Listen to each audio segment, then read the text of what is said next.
Nation ഫസ്റ്റിലേക്ക് സ്വാഗതം. രാജ്യത്ത് പ്രധാനപ്പെട്ട ചില വാർത്തകൾ നടക്കുന്നുണ്ട്. ഒപ്പം തന്നെയാണ് അയൽ രാജ്യമായ നേപ്പാളിൽ മിന്നൽ പ്രളയം വലിയ നാശം വിതച്ചിരിക്കുന്നു. നേപ്പാളിനെ ചേർത്ത് പിടിച്ച് ഭാരതവുമുണ്ട്. നേപ്പാളിൽ നിന്നുള്ള ചില റിപ്പോർട്ടുകൾ പരിശോധിക്കുമ്പോൾ അവിടുത്തെ മരണസംഖ്യ ഉയരുകയാണ്. നേപ്പാളിൽ 389 മൃതദേഹങ്ങൾ കണ്ടെടുത്തു എന്നാണ് നേപ്പാൾ പോലീസ് നൽകുന്ന വിവരം. അതെന്തായാലും ഈ മിന്നൽ പ്രളയം വിതച്ച ദുരന്തത്തിൻ്റെ ആഴം വ്യക്തമാക്കുന്നതാണ്. നേപ്പാളിനെ സംബന്ധിച്ചിടത്തോളം വലിയ ഒരു നാശം തന്നെയാണ് ഈ മിന്നൽ പ്രളയത്തിൽ ഉണ്ടായിരിക്കുന്നത്. 389 പേരുടെ മൃതദേഹങ്ങൾ കണ്ടെത്തിയെന്ന് നേപ്പാൾ പോലീസ് അറിയിക്കുന്നത് തന്നെ കഴിഞ്ഞ ദിവസത്തെ ഔദ്യോഗികമായിട്ടുള്ള കണക്ക് രാത്രിയിൽ നേപ്പാൾ പോലീസ് പുറത്തുവിട്ടപ്പോഴാണ്. പ്രധാനമായും 8 ജില്ലകളിൽ നിന്നാണ് ഈ മൃതദേഹങ്ങൾ ലഭിച്ചതെന്നും നേപ്പാൾ പോലീസ് അവരുടെ ഔദ്യോഗികമായിട്ടുള്ള വാർത്താക്കുറിപ്പിൽ അറിയിക്കുകയും ചെയ്തിട്ടുണ്ട്. ഇതിൽ ഏറ്റവും പ്രധാനപ്പെട്ട ഒരു കാര്യമെന്ന് പറയുന്നത് ഇപ്പോഴും രക്ഷാപ്രവർത്തനം പുരോഗമിക്കുന്നു എന്നുള്ള വിവരമാണ് നേപ്പാൾ പോലീസ് നൽകുന്നത്.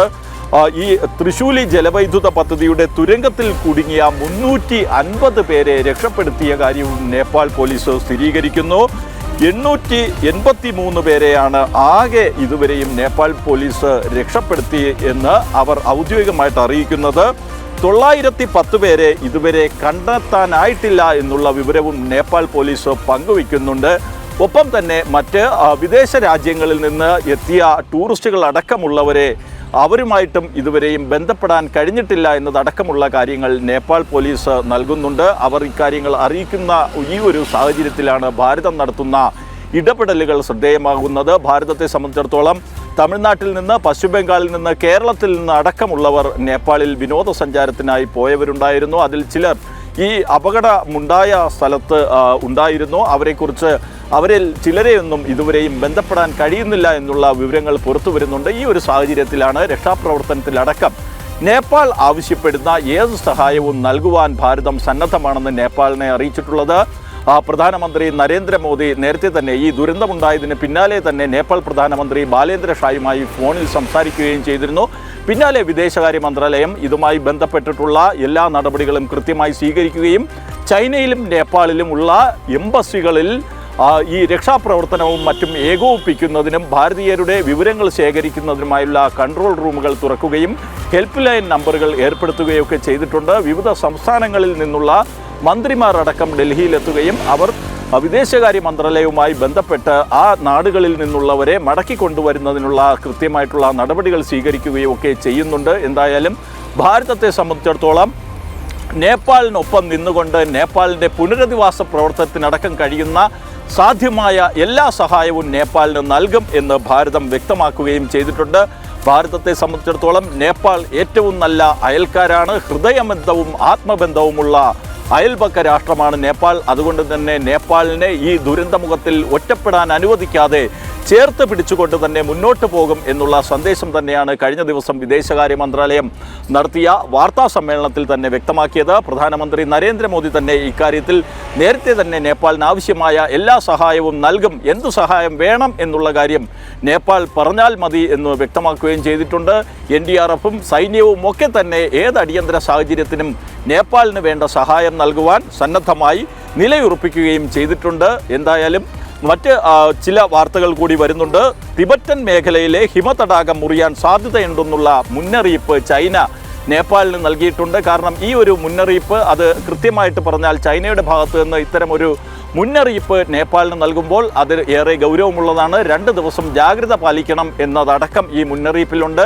ഈ മുന്നറിയിപ്പ് ഏറെ ഗൗരവമുള്ളതാകുന്നതിനുള്ള ഏറ്റവും പ്രധാനപ്പെട്ട ഒരു കാരണമെന്ന് പറയുന്നത് ഈ മിന്നൽ പ്രളയം ഉണ്ടാകുമ്പോൾ ഇത് സംബന്ധിച്ചുള്ള മുന്നറിയിപ്പ് ചൈനയുടെ ഭാഗത്ത് നിന്ന് നേപ്പാളിന് ലഭിച്ചിരുന്നില്ല എന്ന തരത്തിലുള്ള ചില റിപ്പോർട്ടുകൾ പുറത്തു വന്നിരുന്നു. കാരണം ചൈന നേപ്പാൾ അതിർത്തിയിലാണ് ഇത്തരത്തിൽ വലിയ ഒരു മിന്നൽ പ്രളയം ഉണ്ടാകുന്നത്. അപ്പോൾ ചൈനയുടെ ഭാഗത്ത് ചില വീഴ്ചകൾ ഉണ്ടായി എന്ന് ചില അന്താരാഷ്ട്ര മാധ്യമങ്ങളടക്കം വാർത്ത നൽകുന്ന ഒരു സാഹചര്യം ഉണ്ടായിരുന്നു. എന്നാൽ ചൈനയാകട്ടെ ഇത്തരത്തിൽ പ്രചരിക്കുന്നത് വ്യാജ വാർത്തകൾ എന്നുള്ള ഒരു നിലപാടാണ് സ്വീകരിക്കുന്നത്. എന്തായാലും ഈ ചൈന ഇപ്പോൾ ഈ ഒരു മുന്നറിയിപ്പ് നൽകിക്കൊണ്ട് അവർ കൃത്യമായിട്ട് നേപ്പാളിന് വിവരങ്ങൾ നൽകുന്നു എന്ന് ലോകത്തെ അറിയിക്കുന്നതിനുള്ള ശ്രമം കൂടി നടത്തിയിരിക്കുകയാണ് എന്നാണ് മനസ്സിലാക്കാൻ കഴിയുന്നത്. ചൈനയുടെ ഭാഗത്ത് നിന്ന് ഗുരുതരമായ വീഴ്ചയുണ്ടായി എന്നുള്ള ആരോപണങ്ങൾ ഉയരുന്ന സാഹചര്യത്തിലാണ് ഈ തിബറ്റിലെ ഈ ഒരു ഹിമതടാകം മുറിയാൻ സാധ്യതയുണ്ട് എന്നുള്ള മുന്നറിയിപ്പ് ചൈന നേപ്പാളിന് നൽകുകയും അക്കാര്യം അവർ അന്താരാഷ്ട്ര മാധ്യമങ്ങളെ അടക്കം അറിയിക്കുകയും ചെയ്തിരിക്കുന്നത്. എന്തായാലും ഇക്കാര്യത്തിൽ ചൈനയുടെ ഭാഗത്ത് നിന്ന് ഒരു വീഴ്ചയുണ്ടായി എന്നുള്ളത് സംബന്ധിച്ചുള്ള ചില വിവരങ്ങൾ പുറത്തു വരുമ്പോൾ ചൈന അന്താരാഷ്ട്ര തലത്തിൽ പ്രതിരോധത്തിലാവുകയാണ്. ഈ ഒരു പശ്ചാത്തലത്തിലാണ് ഇത്തരത്തിൽ പ്രചരിക്കുന്ന വാർത്തകൾ വ്യാജമാണെന്നും കൃത്യമായിട്ടും സാധ്യമായിട്ടുള്ള എല്ലാ വിവരങ്ങളും നേപ്പാളിന് കൈമാറുന്നു എന്നും ചൈന അവകാശപ്പെടുന്നത്. അതെന്തെങ്കിലും ആവട്ടെ, ഇത് സംബന്ധിച്ചുള്ള കൂടുതൽ പ്രതികരണങ്ങൾ നേപ്പാളിൻ്റെയും മറ്റും ഭാഗത്തു നിന്ന് വരേണ്ടതുണ്ട്. ഇക്കാര്യത്തിലൊക്കെ വ്യക്തത വരുത്തുവാൻ നേപ്പാളിന് കുറച്ച് സമയമെടുക്കും. കാരണം നേപ്പാളിനെ സംബന്ധിച്ചിടത്തോളം അവർ ഇപ്പോൾ രക്ഷാപ്രവർത്തനത്തിലാണ് ശ്രദ്ധ കേന്ദ്രീകരിച്ച് മുന്നോട്ട് പോകുന്നത്. അതുകൊണ്ട് തന്നെ ഈ വിവാദ വിഷയങ്ങളിലടക്കം അവരുടെ ഭാഗത്തു നിന്ന് പിന്നീടായിരിക്കും കൃത്യമായിട്ടുള്ള വിശദീകരണം ഉണ്ടാവുക എന്നാണ് മനസ്സിലാക്കാൻ കഴിയുന്നത്. എന്തായാലും ഈ പ്രളയം, മിന്നൽ പ്രളയം, അത് നേപ്പാളിൽ മാത്രമല്ല, നേപ്പാൾ ചൈന അതിർത്തിയിലുണ്ടായ ഈ ഒരു മിന്നൽ പ്രളയം തിബറ്റിലും വലിയ നാശമാണ് വിതച്ചിരിക്കുന്നത്. നേരത്തെ നമ്മൾ പറഞ്ഞതാണ്, നേപ്പാളിൽ നിന്ന് ലഭിച്ചത് 389 മൃതദേഹങ്ങളാണെങ്കിൽ 3 പേരുടെ മൃതദേഹങ്ങൾ തിബറ്റിൽ നിന്ന് ലഭിക്കുകയും ചെയ്തു. അതോടുകൂടി ഇതിൻ്റെ ആകെ ഈ മരണസംഖ്യ ഉയരുന്ന ഒരു സാഹചര്യമാണ്. തിബറ്റിലും പലരെയും കണ്ടെത്തുന്നതിന് വേണ്ടിയുള്ള ശ്രമങ്ങൾ നടക്കുകയാണെന്നാണ് അധികൃതർ അറിയിച്ചിട്ടുള്ളത്.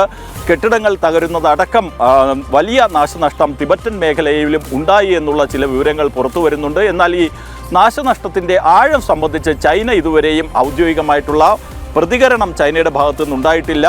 എന്തായാലും നേപ്പാളിൽ മാത്രമല്ല, ഈ നേപ്പാൾ അതിർത്തിയോട് ചേർന്ന തിബറ്റിൻ്റെ പ്രദേശത്തും ഈ മിന്നൽ പ്രളയം വലിയ നാശനഷ്ടം വിതച്ചിരിക്കുകയാണ്. അതുകൊണ്ട് തന്നെ ചൈനയെ സംബന്ധിച്ചിടത്തോളം ഇതൊരു വെല്ലുവിളിയാണ്. ഈ തിബറ്റിൻ്റെ പുനർനിർമ്മാണവും തിബറ്റൻ ജനതയുടെ പുനരധിവാസവും ഒക്കെ ചൈനയ്ക്ക് വെല്ലുവിളിയാകുന്നതിനുള്ള ഒരു പ്രധാനപ്പെട്ട കാരണമെന്ന് പറയുന്നത് തിബറ്റൻ ജനവിഭാഗങ്ങൾ ചൈനീസ് ഭരണകൂടത്തിനെതിരെ നടത്തുന്ന പോരാട്ടം തന്നെയാണ്.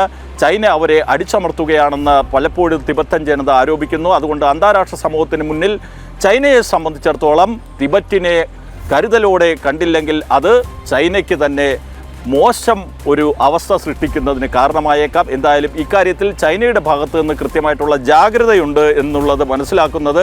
ഇത് സംബന്ധിച്ചുള്ള ഔദ്യോഗികമായിട്ടുള്ള കണക്കുകൾ ചൈനയുടെ ഭാഗത്ത് നിന്ന് ഇതുവരെയും പുറത്തു വന്നിട്ടില്ല. പ്രത്യേകിച്ച് നാശനഷ്ടം സംബന്ധിച്ചുള്ള കണക്കുകൾ പോലും ചൈന ഇപ്പോഴും പുറത്തുവിട്ടിട്ടില്ല എന്നതാണ് ഇത് സംബന്ധിച്ചുള്ള ഗൗരവം വർദ്ധിപ്പിക്കുകയും ചെയ്യുന്നത്.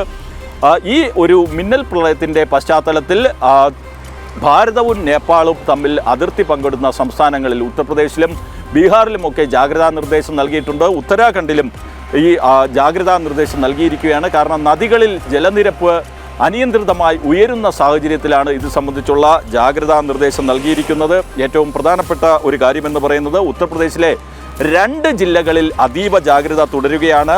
മഹാരാജ്ഗഞ്ചിലും കുശിനഗറിലും അതീവ ജാഗ്രത തുടരുകയാണ്. ഉത്തർപ്രദേശ് മുഖ്യമന്ത്രി യോഗി ആദിത്യനാഥ് ഉന്നത ഉദ്യോഗസ്ഥരുമായി യോഗം ചേരുകയും ഈ ജില്ലകളിലെ സ്ഥിതി വിലയിരുത്തുകയും ചെയ്തു.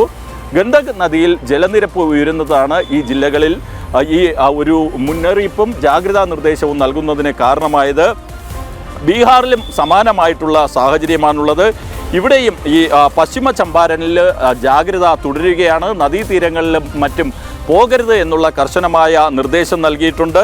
ജലനിരപ്പ് ഉയരുന്ന സാഹചര്യത്തിലാണ് ഇത്തരത്തിൽ ഒരു നിർദ്ദേശം നൽകിയിരിക്കുന്നത്. ബീഹാറിൽ 5000 പേരെ മാറ്റിപ്പാർപ്പിച്ചു എന്നുള്ള കാര്യം സർക്കാർ തന്നെ ഔദ്യോഗികമായിട്ട് അറിയിക്കുകയും ചെയ്തിട്ടുണ്ട്. 9 യൂണിറ്റ് NDRFനെ ബീഹാറിൽ പലയിടങ്ങളിലായി വിന്യസിച്ചിട്ടുണ്ട്. കാരണം ഈ നേപ്പാളിലുണ്ടായ മിന്നൽ പ്രളയം അത് ബീഹാറിലെയും ഉത്തർപ്രദേശിലെയും ഒക്കെ നദികളിൽ ജലനിരപ്പ് ഉയരുന്നതിന് കാരണമായിട്ടുണ്ട്. അപ്പോൾ ഇതൊരു വെള്ളപ്പൊക്കത്തിലേക്ക് എത്തുന്ന സാഹചര്യമുണ്ടായാൽ അത് ജനങ്ങളെ കാര്യമായിട്ട് ബാധിക്കാതിരിക്കുന്നതിനുള്ള നടപടികൾ തന്നെയാണ് ബീഹാർ സർക്കാരും ഉത്തർപ്രദേശ് സർക്കാരും ഒക്കെ എടുത്തിട്ടുള്ളത്. ഉത്തരാഖണ്ഡിലെ ചമ്പാവത്ത് ജില്ലയിലും അതീവ ജാഗ്രത പ്രഖ്യാപിച്ചിരിക്കുകയാണ്. ഇവിടെയും ഉന്നത ഉദ്യോഗസ്ഥരുമായി ബന്ധപ്പെടുകയും മുഖ്യമന്ത്രി പുഷ്കർ സിംഗ് ധാമി സ്ഥിതി വിലയിരുത്തുകയും ഒക്കെ ചെയ്തിട്ടുണ്ട്. കാരണം നേപ്പാളിൽ ഒരു വലിയ ദുരന്തമുണ്ടായി. അപ്പോൾ അത്തരത്തിലുള്ള ദുരന്തങ്ങൾ ആവർത്തിക്കാതെ ഒരു വലിയ വെള്ളപ്പൊക്കം ജനങ്ങളെ ബാധിക്കാതിരിക്കുന്നതിന് വേണ്ടിയുള്ള കൃത്യമായിട്ടുള്ള നടപടികൾ എടുത്തു. അതുകൊണ്ടാണ് ബീഹാറിൽ 5000 പേരെ സുരക്ഷിത സ്ഥാനത്തേക്ക് മാറ്റുന്നതിനുള്ള നടപടികൾ സ്വീകരിക്കുകയും NDRFന്റെ അടക്കം രംഗത്തിറക്കിക്കൊണ്ട് കൃത്യമായിട്ടുള്ള ഒരു മാർഗനിർദ്ദേശം നൽകിക്കൊണ്ട് രക്ഷാപ്രവർത്തനത്തിനും മറ്റും സജ്ജമായി അവിടെ NDRFും സേനാ വിഭാഗങ്ങളും ഒക്കെ നിലയുറപ്പിക്കുകയും ചെയ്തിട്ടുള്ളത്.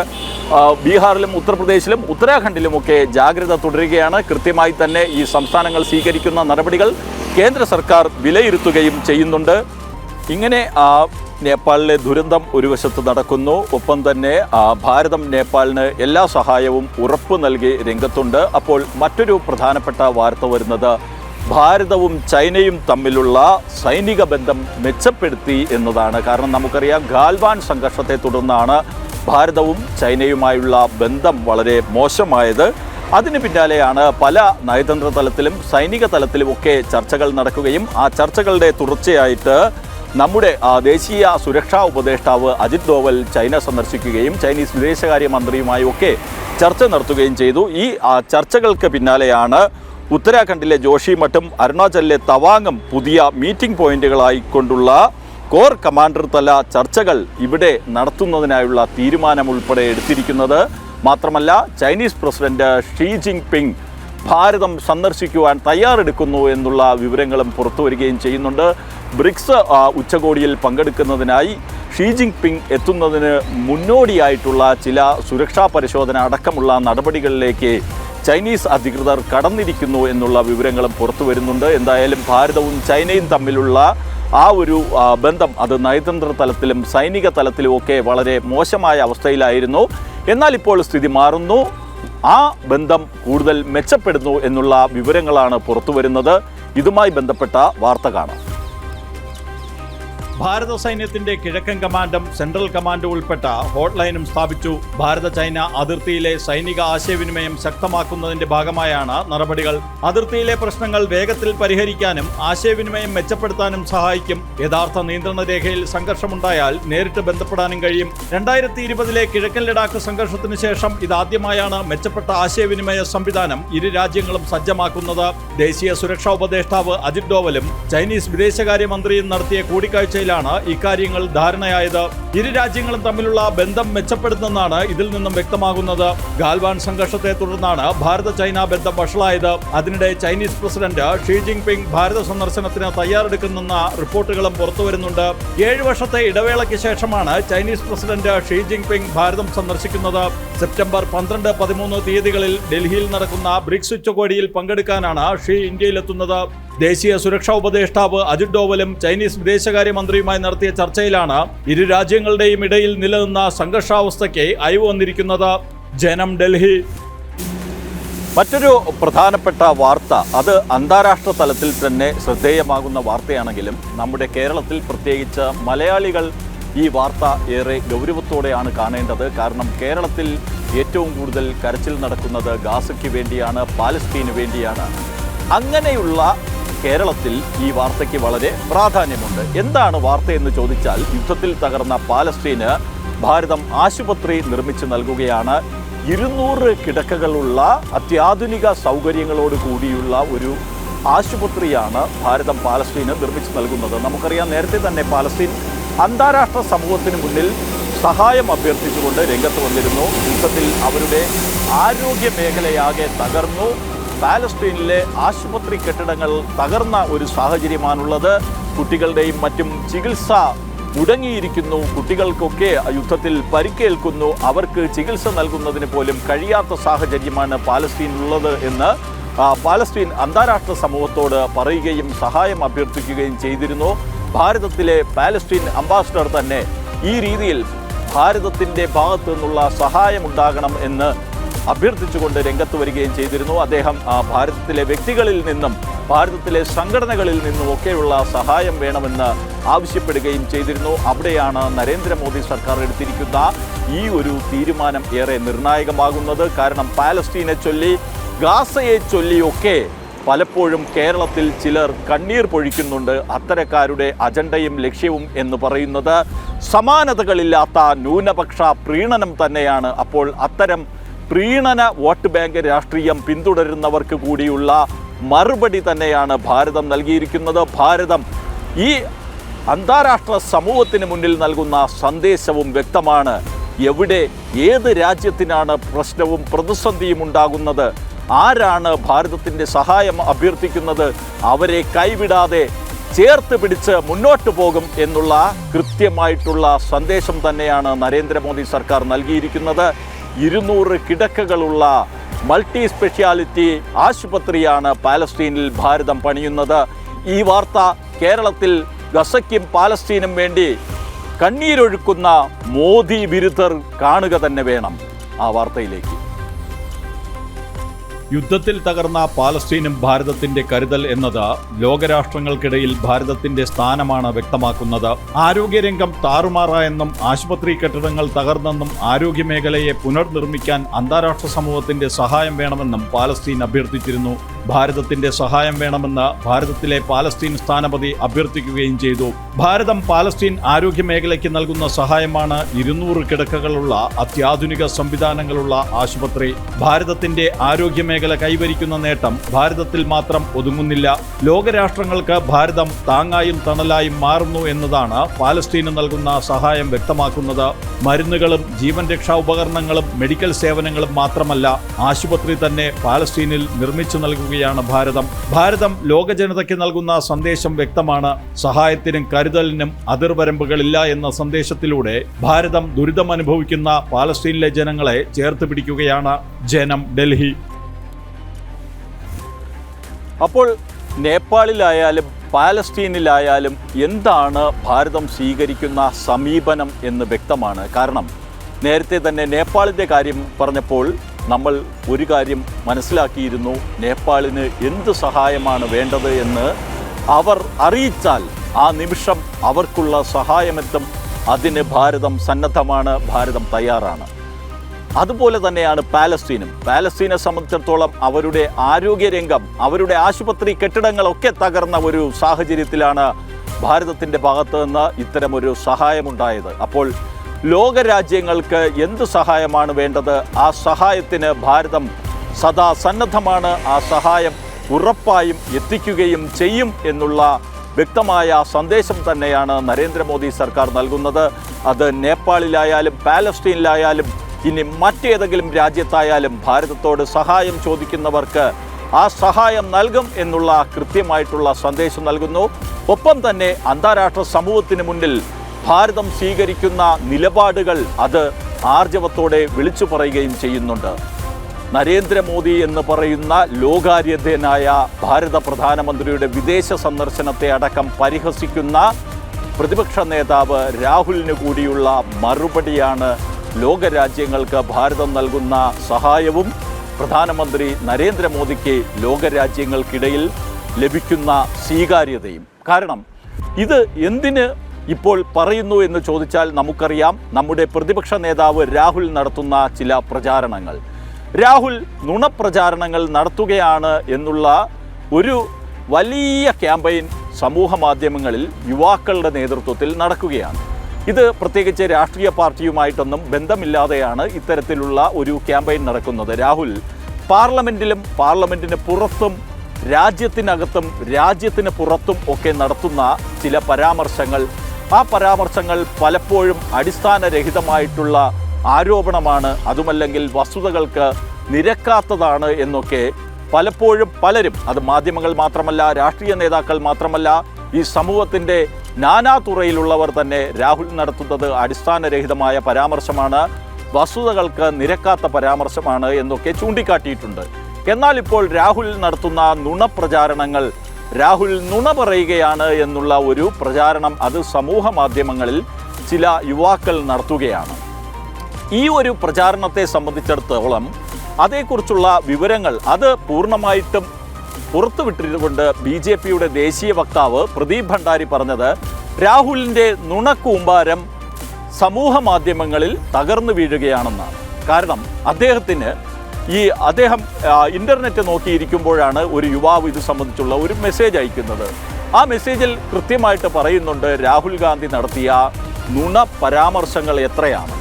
രാഹുൽ സഭയ്ക്കകത്ത് പ്രസംഗിച്ചാലും സഭയ്ക്ക് പുറത്ത് പ്രസംഗിച്ചാലുമൊക്കെ കൃത്യമായിട്ട് അതിൽ കുറഞ്ഞത് ഒരു 3 നുണകളെങ്കിലും ഉണ്ട് എന്നുള്ളതാണ് ഇത്തരത്തിൽ സമൂഹ മാധ്യമങ്ങളിൽ നടക്കുന്ന പ്രചാരണത്തിലൂടെ യുവാക്കൾ ചൂണ്ടിക്കാട്ടുന്നത്.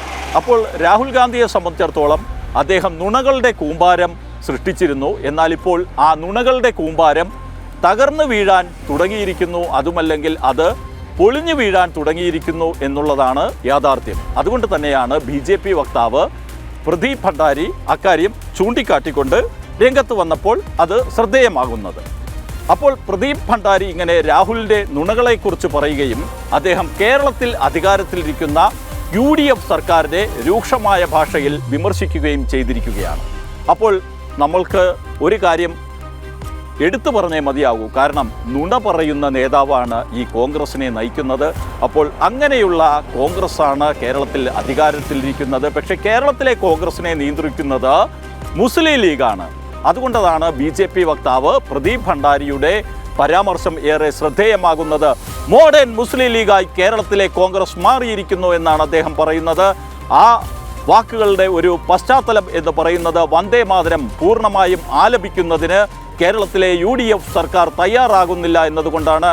ന്യൂനപക്ഷ പ്രീണനവും വോട്ട് ബാങ്ക് രാഷ്ട്രീയവുമാണ് കേരളത്തിലെ UDF സർക്കാരിനെ മുന്നോട്ട് നയിക്കുന്നത്. അതിനുള്ള ഏറ്റവും പ്രധാനപ്പെട്ട കാരണമെന്ന് പറയുന്നത് കോൺഗ്രസിൻ്റെ മേലുള്ള മുസ്ലിം ലീഗിൻ്റെ സ്വാധീനമാണെന്ന് അദ്ദേഹം ചൂണ്ടിക്കാട്ടുകയും ചെയ്യുന്നു. അപ്പോൾ പ്രദീപ് ഭണ്ഡാരി ജനൻ TV-യോട് പറഞ്ഞ കാര്യങ്ങൾ, അതേക്കുറിച്ച് തയ്യാറാക്കിയ റിപ്പോർട്ട് കാണാം. ദേശീയ ഗീതമായ വന്ദേ മാതരം പൂർണ്ണ രൂപത്തിൽ ആലപിക്കുന്നതിനെ എതിർക്കുന്ന VD സതീശൻ സർക്കാരിനെ രൂക്ഷഭാഷയിലാണ് BJP ദേശീയ വക്താവ് പ്രദീപ് ഭണ്ഡാരി വിമർശിച്ചത്. കോൺഗ്രസിൻ്റേത് വോട്ട് ബാങ്ക് പ്രീണന രാഷ്ട്രീയമാണെന്നും കോൺഗ്രസ് മോഡേൺ മുസ്ലിം ലീഗായി മാറിയെന്നും ദിമാഗി നക്സലുകളുടെ നിയന്ത്രണം കോൺഗ്രസിന് മേലുണ്ടെന്നും അദ്ദേഹം പറഞ്ഞു. See, the Congress party is the modern Muslim League. It is governed by the Dimagi Naxal ecosystem, and this is why the Congress party has problem with patriotism, because the appeasement in the vote bank of the Congress party prevents it from honoring patriotism. കോൺഗ്രസിനെ നിയന്ത്രിക്കുന്ന മുസ്ലിം ലീഗിന് രാഷ്ട്രത്തേക്കാൾ വലുത് മതമാണെന്നും vote bank രാഷ്ട്രീയത്തിനും പ്രീണന രാഷ്ട്രീയത്തിലും മുങ്ങിത്താഴ്ന്ന കോൺഗ്രസിന്റെ സമീപനമാണ് കേരളത്തിൽ പ്രകടമാകുന്നതെന്ന് അദ്ദേഹം ചൂണ്ടിക്കാട്ടി. Sonia Gandhi disrespected Vande Mataram on 15th of August. The government, as a matter of policy, did not allow for singing of Vande Mataram. This tells you that the entire government is run by the Muslim League. It is run by IUML, and IUML does not choose India first, it chooses religion first. Sonia Gandhi സ്വാതന്ത്ര്യ ദിനത്തിൽ AICC ആസ്ഥാനത്ത് വന്ദേ മാതരം പൂർണ്ണമായി ആലപിക്കുന്നത് തടസ്സപ്പെടുത്താൻ ശ്രമിച്ച കാര്യവും അദ്ദേഹം എടുത്തു പറഞ്ഞു. Unfortunately, those close to Sonia Gandhi and Rahul Gandhi do not want a strong India. This is why they will have problem with Vande Mataram, and this is why the Congress party backs individuals who had empathized with Naxals. Vote bank പ്രീണന രാഷ്ട്രീയത്തിന്റെ ഭാഗമാണ് വന്ദേ മാതരം വിഷയത്തിൽ സംസ്ഥാനത്തെ UDF സർക്കാരിന്റെ നിലപാടെന്ന് BJP ദേശീയ വക്താവ് പറഞ്ഞു. Adarsh TS, ജനം, ഡൽഹി. മറ്റൊരു പ്രധാനപ്പെട്ട വാർത്ത വരുന്നത് മുംബൈയിൽ നിന്നാണ്. രാജ്യത്തിൻ്റെ സാമ്പത്തിക തലസ്ഥാനമായ മുംബൈ ഒരു അന്താരാഷ്ട്ര സമ്മേളനത്തിന് വേദിയാകാനുള്ള തയ്യാറെടുപ്പിലാണ്. ഡിസംബർ 18 മുതൽ 20 വരെ മുംബൈയിലെ ജിയോ വേൾഡ് കൺവെൻഷൻ സെൻറ്ററിൽ നടക്കുന്ന ഹിന്ദു കോൺഗ്രസ്, ലോക ഹിന്ദു കോൺഗ്രസ്സാണ് മുംബൈ വേദിയാകാൻ ഒരുങ്ങുന്ന ഒരു സുപ്രധാനമായിട്ടുള്ള സമ്മേളനം. അന്താരാഷ്ട്ര തലത്തിൽ തന്നെ ഹൈന്ദവ സമൂഹത്തെ സംബന്ധിച്ചിടത്തോളം ഏറെ നിർണായകമായിട്ടുള്ള ചില തീരുമാനങ്ങൾ ഈ സമ്മേളനത്തിനുണ്ടാകും. മാത്രമല്ല 7 സുപ്രധാനമായ വിഷയങ്ങളിൽ ഈ സമ്മേളനത്തിൽ ചർച്ച നടക്കുകയും ചെയ്യും. ഹിന്ദു കോൺഗ്രസിൻ്റെ ഭാഗമായി ഉണ്ടാവുക ലോക ഹിന്ദു സാമ്പത്തിക ഫോറം, ഹിന്ദു വിദ്യാഭ്യാസ സമ്മേളനം, ഹിന്ദു മാധ്യമ സമ്മേളനം, ഹിന്ദു രാഷ്ട്രീയ സമ്മേളനം, ഹിന്ദു വനിതാ സമ്മേളനം, ഹിന്ദു യുവജന സമ്മേളനം, ഹിന്ദു സംഘടനാ സമ്മേളനം എന്നിവയൊക്കെയാണ് ഈ ഹിന്ദു കോൺഗ്രസിൻ്റെ ഭാഗമായി മുംബൈയിൽ നടക്കുക. എന്തായാലും ഈ ഒരു സമ്മേളനത്തിന് വേണ്ടിയുള്ള ഒരുക്കങ്ങൾ മുംബൈയിൽ നടക്കുമ്പോൾ ഏവരും ഉറ്റുനോക്കുന്നത് ആരൊക്കെയാകും ഈ സമ്മേളനത്തിൽ മുഖ്യ അതിഥികളായി പങ്കെടുക്കുക എന്നുള്ളതാണ്. കാരണം കഴിഞ്ഞ സമ്മേളനങ്ങളിൽ 2023 തായ്ലാൻഡിലെ ബാങ്കോക്കാണ് ഈ ലോക ഹിന്ദു കോൺഗ്രസിൻ്റെ വേദിയായി മാറിയത്. അപ്പോൾ ഇതിൽ ഏറ്റവും പ്രധാനപ്പെട്ട ഒരു കാര്യമെന്ന് പറയുന്നത് ദലൈലാമ, മാതാ അമൃതാനന്ദമയി, അങ്ങനെ ഹൈന്ദവ ആത്മീയ രംഗത്തെ പ്രധാനപ്പെട്ട വ്യക്തികൾ, ഒപ്പം തന്നെ ഹൈന്ദവ സമൂഹത്തിൽ നിന്നുള്ള പ്രമുഖരായ വ്യക്തികൾ, RSS സർസംഘചാലക് മോഹൻ ഭാഗവത് ഉൾപ്പെടെയുള്ളവരൊക്കെ ഈ സമ്മേളനത്തിലേക്ക് പലപ്പോഴായി എത്തിയിട്ടുണ്ട്. എന്നാൽ മുംബൈയിൽ നടക്കുമ്പോൾ ഇതിൽ ആരാകും മുഖ്യ അതിഥി എന്നത് സംബന്ധിച്ച് ഏവരും ഉറ്റുനോക്കുകയാണ്. കാരണം ഹൈന്ദവ സമൂഹത്തെ സംബന്ധിച്ചിടത്തോളം ഹൈന്ദവ സമൂഹത്തിൻ്റെ ഏറ്റവും പ്രധാനപ്പെട്ട ഒരു സമ്മേളന വേദിയായി ഇത് മാറുന്നതിനുള്ള ഒരു കാരണമെന്ന് പറയുന്നത് വ്യവസായ മേഖലയിൽ നിന്നുള്ളത്, സാംസ്കാരിക സാമൂഹ്യ രംഗത്ത് നിന്നടക്കമുള്ളവർ ഈ സമ്മേളനത്തിൻ്റെ ഭാഗമാകും. അതും ഭാരതത്തിൽ നിന്ന് മാത്രമല്ല, ഭാരതത്തിന് പുറത്തു നിന്നുള്ള ഹൈന്ദവ ധർമ്മത്തെ, സനാതന ധർമ്മത്തെ പിന്തുടരുന്നവർ ഈ സമ്മേളനത്തിലേക്ക് എത്തും. അതുകൊണ്ട് തന്നെയാണ് മുംബൈ വേദിയാകുന്ന ഈ സമ്മേളനം ഏറെ ഗൗരവമുള്ളതായി മാറുന്നത്. പ്രത്യേകിച്ച് ഹൈന്ദവ സമൂഹം പല ഇടങ്ങളിലും വലിയ വെല്ലുവിളികൾ അന്താരാഷ്ട്ര തലത്തിൽ നേരിടുന്ന ഒരു സാഹചര്യത്തിൽ കൂടിയാണ് ഈ സമ്മേളനം ചേരുന്നത്. അതുകൊണ്ട് തന്നെയാണ് ഈ സമ്മേളനം മുംബൈയിൽ നടക്കുമ്പോൾ അത് ഏറെ പ്രാധാന്യമുള്ളതായി മാറുകയും ചെയ്യുന്നത്. നേഷൻ ഫസ്റ്റ് ഇവിടെ പൂർണ്ണമാവുകയാണ്. കൂടുതൽ വാർത്തകളുമായി വീണ്ടും കാണാം. നമ്മുടെ ന്യൂസ് ഡെസ്കിൽ നിന്ന് പ്രിയപ്പെട്ട ആങ്കർമാർ കൂടുതൽ വാർത്തകളുമായി പ്രേക്ഷകർക്കൊപ്പം ചേരുകയാണ്.